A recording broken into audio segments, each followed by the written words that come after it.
बाळा, तू तुझं आई होण्याचं स्वप्न सोडू नकोस. तुझ्या आत असलेलं मातृत्व हे तुझ्या सेवा आणि तुझ्या मायेच्या भावनेतून प्रकट होते.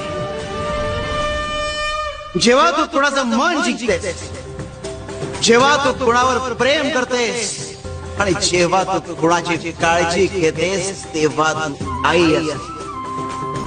कधी कधी हाच क्षण जीवनाचा अर्थ बदलतो.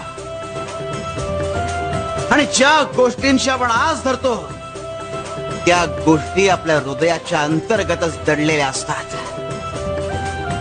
त्यांना ओळख, त्यांचं स्वागत कर. मातृत्व हे फक्त बाळाच्या जन्माशी जोडलेलं नसतं, तर ते तुझ्या प्रेमाशी, तुझ्या काळजीशी, तुझ्या सेवा भावाशी जोडलेलं असतं.